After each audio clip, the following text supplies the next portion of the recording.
You're sitting in the passenger seat. The engine is off. Rain is just hitting the glass. You turn to say something simple, maybe just about dinner. But they're already looking past you, checking their phone, shoulders slightly turned away. That quiet hits you. Heavy, sudden, and your mind starts racing. Did I push too hard? Is this it? Do they even want me here? Am I imagining the distance, or has it already crossed the line? You're not imagining it. The relationship didn't get colder because your love faded. It got colder because their nervous system quietly declared the connection unsafe. You're not failing at love. This is not a sign that you chose the wrong person. Every couple navigating attachment wounds has stood exactly where you're standing. By the end of this video, you will know exactly which behaviors signal a true point of no return, and how to recognize the difference between a temporary shutdown and a permanent exit. Let's get into it. Most couples believe that when an avoidant partner pulls away, it means the love has evaporated. And if you just explain yourself clearly or prove your loyalty, they'll finally step back in. But the real truth is completely different. When safety leaves a relationship, the love doesn't disappear. It goes underground. Your partner's nervous system is reading you before their mind can catch up. What looks like stonewalling is usually someone who has been overwhelmed for so long that silence is the only protection they have left. You don't drift apart because you stopped caring. You drift apart because the emotional tone became a demand instead of a refuge. Trying harder without changing the atmosphere just tells their brain to build thicker walls. And here's what changes everything. The fights aren't about what you think they're about. They're about two people who are scared and don't know how to say it. When you understand that, the whole dynamic shifts. Here's the part no one talks about. 1. The polite freeze. Most couples mistake sudden politeness for maturity. They think the fighting has finally stopped for good. But the deeper truth is that an avoidant nervous system shifts into emotional triage when it feels chronically pursued. The conflict doesn't end because you resolved it. It ends because they've quietly decided engagement costs too much energy. Not louder conversations, not more compromising, not scheduling a weekly check-in, but a sudden, eerie calm where your partner stops arguing because they've already started detaching. Instead of snapping back during a disagreement, they just nod and say, "Sure, whatever works for you." That's not peace. That's emotional checkout. And when that happens, their brain is quietly registering, if I just stay quiet, maybe I won't lose myself here. That's when your partner stops feeling like a problem to manage and starts feeling like a guest in their own life.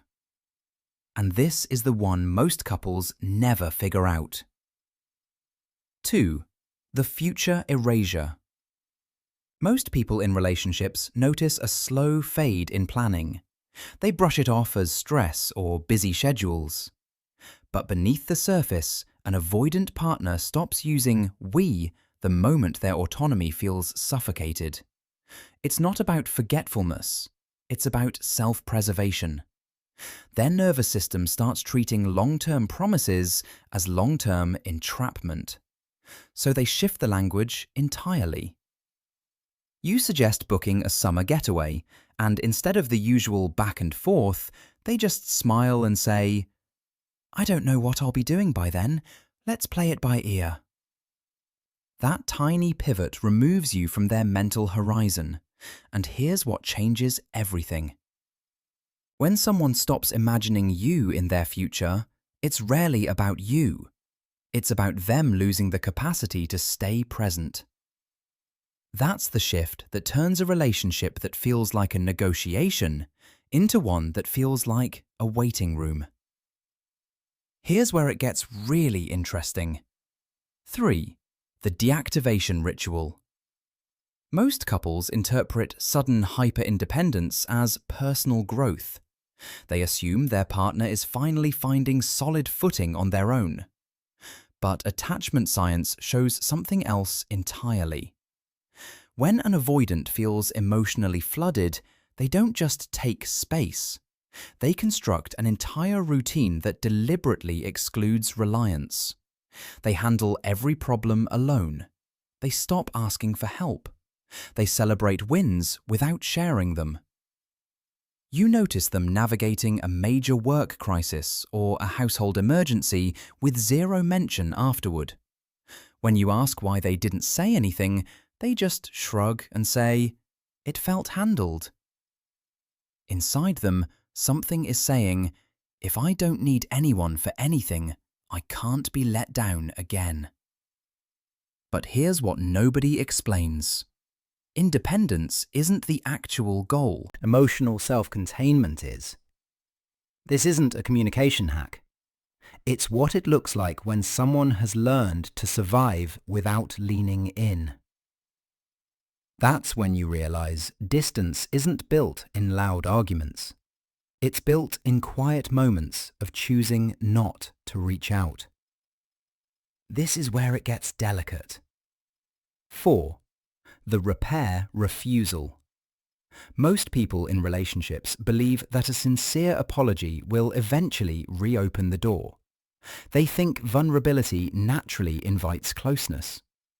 But an avoidant nervous system doesn't process repair as healing. It processes it as exposure. When they've decided the connection feels like a threat, even gentle bids for safety feel like invitations to get overwhelmed again. So they stop responding to your openness. You share a quiet fear hoping for reassurance, and they offer a logical fix or change the subject entirely. Inside their head, it quietly whispers, "If I acknowledge this, I'll have to carry it, and I'm already full." Not forced talks, not scheduled intimacy, not grand romantic gestures, but the slow disappearance of shared emotional weight. When you do that, you stop treating them like a puzzle to solve and start honoring the reality that some people withdraw before they actually leave. That's when the walls between you start to come down without either of you having to say a word. But here's what nobody explains until it's too late. 5. The final threshold. Most couples assume that keeping daily routines means the foundation is still intact. They believe coexisting is proof of commitment. But emotional intimacy isn't built in the big moments. It's built in the 30-second ones, when someone chooses to look up and actually see you. The moment an avoidant stops caring about your emotional state is the moment the door actually locks. They're not angry. They're not bitter. They're just done trying to bridge a gap they believe can't be crossed. You reach out after a rough day, and they reply with a simple, "Hope you feel better. I'm heading to bed." No malice, just absence. What's moving through them is, "I've given all the pieces I had left, and it still wasn't enough to make this easy." This isn't a trick for avoiding conflict. It's what it looks like when someone has reached their emotional limit and chosen self-preservation. That's when you stop waiting for them to return and start building a life where your worth isn't tied to their presence. This isn't a checklist for fixing someone else. It's an invitation to show up differently. And that changes everything about what's possible between you and the person you chose. When you internalize this, you stop reacting to their distance and start responding to your own needs. Your nervous system will feel the shift before their brain does. You become the kind of person who knows how to hold space without losing yourself in it. You stop chasing closure from someone who has already closed the book. And you start walking toward a love that doesn't make you beg for safety. Honestly, you already know the difference between temporary fear and permanent departure. Trust that quiet knowing. The relationship you want starts the moment you stop waiting for it to get better and decide to become what makes it better.